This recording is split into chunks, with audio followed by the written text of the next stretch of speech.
1 year after the unthinkable, unexplainable phenomena remain. It looked like a demon in that big cloud of smoke.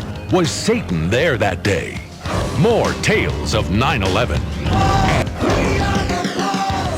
And now, from the pulse of New York, Shepard Smith. Did the actor James Woods actually witness the dry run of the 9/11 hijackers a month before their deadly attack? Did a fireman ride the wreckage of the World Trade Center down to the ground and live to tell about it? Tonight we get to the bottom of some of those incredible stories from last September, the truth behind the tales of 9/11.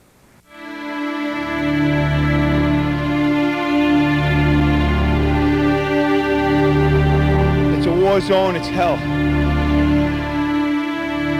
In those first hours after the attacks, the country was in crisis. What's your assignment? We were all in crisis. Information and order were replaced by confusion and chaos, a fertile breeding ground for rumors, and there were plenty of them. I saw a picture in the paper of the World Trade Center when it was on fire, and there was a big cloud of smoke, and it looked like a demon was in that cloud of smoke. The eerie image many people call Satan in the smoke was captured in a photograph taken from this very rooftop, just across the river from the spot where the World Trade Center stood that morning.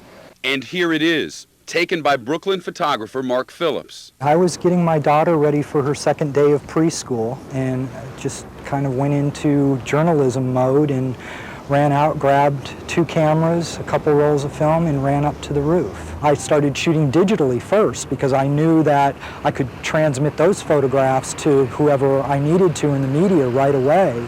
And he did. The Associated Press wire service immediately buying his pictures. The first photo that I shot was the first photo that I moved to AP. You popped it in the computer? Popped it in the computer. Looked at it on the laptop? Looked at it. It looked fine. You know, it looked like the World Trade Center on fire. And I hit send. Yet the next morning, as the picture appeared in newspapers across the country, those papers and Mark began getting emails. The second day there were about 400. The third day there were 800. It just kept going up.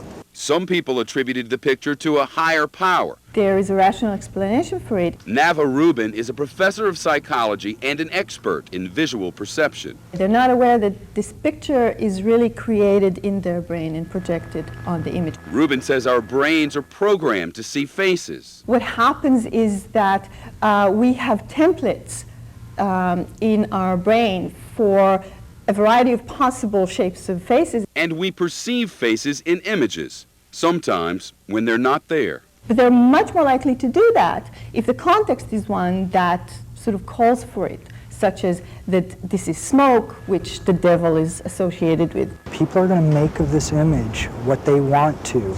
I mean, I believe that the perpetrators of this were evil men. But is there evil exiting the building in my photograph? That's for somebody else to decide.